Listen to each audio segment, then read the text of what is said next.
Behanan M P നമ്മോടൊപ്പം ചേരുന്നുണ്ട്. ശ്രീ ബെന്നി ബെഹനാൻ, മണിപ്പൂര് കത്തുകയാണ്. അവിടെയാണ് സാന്ത്വനത്തിന്റെ സ്നേഹത്തിന്റെയൊക്കെ സന്ദേശവുമായി രാഹുൽ ഗാന്ധി എത്തുന്നത്. പക്ഷേ ഒരു തരത്തിലും ആ സന്ദർശനത്തെ BJP അംഗീകരിക്കുന്നില്ല, അനുകൂലിക്കുന്നില്ല. അത് ഏത് വിധേനയും തടയുക എന്നുള്ളൊരു ലക്ഷ്യം കൂടിയുണ്ട്. ഇന്നിപ്പോൾ അദ്ദേഹത്തിന്റെ സന്ദർശനം തുടരുമെന്ന് ഇപ്പോൾ നമുക്ക് ലഭിക്കുന്ന വാർത്തകളിൽ നിന്ന് വ്യക്തമാകുന്നു. എങ്ങനെയാണ് നിലവിലെ സാഹചര്യത്തെ അങ്ങ് വിലയിരുത്തുന്നത്? കത്തുന്ന മണിപ്പൂരിൽ സ്വാതന്ത്ര്യത്തിന്റെ സന്ദേശവുമായി ചെന്ന രാഹുൽ ഗാന്ധിയെ തടഞ്ഞത് BJPയുടെ അജണ്ടയാണ്. മണിപ്പൂരിനെ കത്തിക്കുന്നതും മണിപ്പൂർ കലാപമുണ്ടാക്കുന്നതും BJPയുടെ ഒരു അജണ്ടയുടെ ഭാഗമായിട്ടാണ്. BJPക്ക് വേണ്ടത് സമാധാനമല്ല, വംശീയ കലാപമാണ്. വംശീയ കലാപത്തിലൂടെ തങ്ങളുടെ രാഷ്ട്രീയ അധികാരം ഉറപ്പിക്കാമെന്ന് വ്യാമോഹിക്കുന്ന BJPയുടെ നീക്കങ്ങളാണ് ഇവിടെ രാഹുൽ ഗാന്ധി തടഞ്ഞത്. പക്ഷെ ഞാനൊരു കാര്യം പറയുന്നു, BJP അവിടെ തടഞ്ഞതുകൊണ്ട് പിന്നോട്ട് പോകുന്നവനല്ല രാഹുൽ ഗാന്ധി. മുന്നോട്ട് വെച്ച കാൽ വീണ്ടും മുന്നോട്ട് വെച്ച് ആ പര്യടനം പൂർത്തീകരിച്ചുകൊണ്ട് മാത്രമേ രാഹുൽ ഗാന്ധി മടങ്ങുകയുള്ളൂ. അതിൽ ഒരു സംശയവും വേണ്ട. ഇന്നലെ BJPയുടെ ഭാഗത്തുണ്ടായ പ്രതികരണങ്ങളൊക്കെ അങ്ങയുടെ ശ്രദ്ധയിൽപ്പെട്ടിട്ടുണ്ടാകുമെന്ന് വിശ്വസിക്കുകയാണ്. ഇന്നലെ പറഞ്ഞത് രാഹുൽ ഗാന്ധി അവിടെ എത്തിയത് കലാപം സൃഷ്ടിക്കുന്നതിന് വേണ്ടി, രൂക്ഷമാക്കുന്നതിന് വേണ്ടിയിട്ടാണ് എന്നുള്ളൊരു അത്തരത്തിലൊരു ആരോപണമാണ് BJPയുടെ ഭാഗത്തുനിന്നുണ്ടായത്. അത് എങ്ങനെ പ്രതികരിക്കുന്നു ആ ഇത്തരത്തിലുള്ള ആരോപണങ്ങൾ? രാഹുൽ ഗാന്ധി കലാപം ഉണ്ടാക്കാൻ പോയ ആളല്ലോ. രാഹുൽ ഗാന്ധി ഒരു കലാപബാധിത പ്രദേശത്ത് സന്ദർശിക്കാൻ പോയ ആളാണ്. അവിടെ രാഹുൽ ഗാന്ധിയുടെ മുന്നിലേക്ക് ഓടിക്കൂടിയ ആയിരക്കണക്കിന് സ്ത്രീകൾ അവരുടെ വേവലാതികളും പ്രയാസങ്ങളുമാണ് രാഹുൽ ഗാന്ധിയോട് പറഞ്ഞത്. അവരോട് സ്വാതന്ത്ര്യത്തിന്റെ വാക്ക്, സ്നേഹത്തിന്റെ വാക്കാണ് രാഹുൽ ഗാന്ധി കൈമാറിയത്. അവിടെ അക്രമത്തിന്റെ വാക്കല്ല രാഹുൽ ഗാന്ധി കൈമാറിയത്.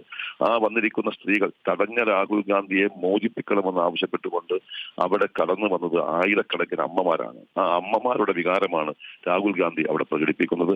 അവരോടൊപ്പം രാഹുൽ ഗാന്ധി നിൽക്കും എന്ന ശക്തമായ ധീരമായ നിലപാടാണ് ശ്രീ രാഹുൽ ഗാന്ധി. ഈ ഒരു സന്ദർശനത്തെ BJP വലിയ രീതിയിൽ ഭയക്കുന്നു എന്ന് തന്നെയല്ലേ കണക്കാക്കേണ്ടത്? BJP ഭയക്കുന്നു എന്ന് മാത്രമല്ല, BJPയുടെ ദേശീയ രാഷ്ട്രീയത്തിൽ അടിത്തറ ഇളകിയിരിക്കുന്ന BJPക്ക് പിടിച്ചു നിൽക്കാൻ വേണ്ടി കാണിക്കുന്ന മറ്റൊരു പ്രവർത്തനം കൂടിയാണ് കലാപമുണ്ടാക്കുക, അക്രമമുണ്ടാക്കുക. ഞങ്ങളുടെ അജണ്ടയിൽ, കോൺഗ്രസിന്റെ അജണ്ടയിൽ കലാപമില്ല.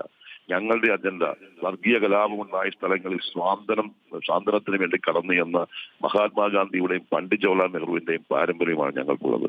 സംഘടനത്തിന്റെ പാരമ്പര്യമല്ല, സമാധാനത്തിന്റെ പാരമ്പര്യമാണ്.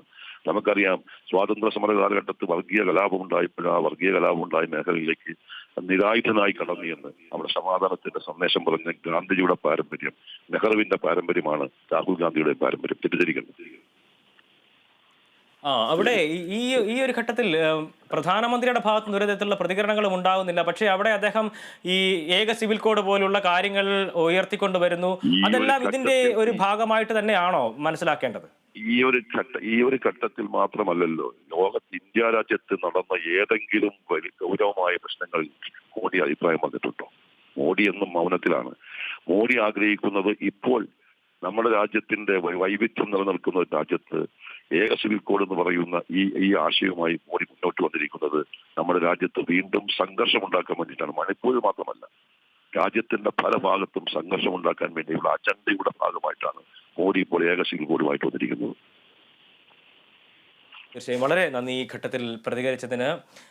ഇത് തന്നെയാണ് പ്രധാനമന്ത്രിയുടെ മൗനം തന്നെയാണ് വലിയ ഒരു പ്രതിഷേധത്തിലേക്ക് എത്തിക്കുന്നത്. ഇതുവരെയും അതിൽ ഈ മണിപ്പൂരിലെ ഈ സംഭവവുമായി ബന്ധപ്പെട്ട് ഒരു തരത്തിലുള്ള ഒരു വാക്കുപോലും ഉരിയാടാൻ പ്രധാനമന്ത്രി തയ്യാറായിട്ടില്ല എന്ന് തന്നെയാണ് വിമർശനത്തിന് ആധാരം.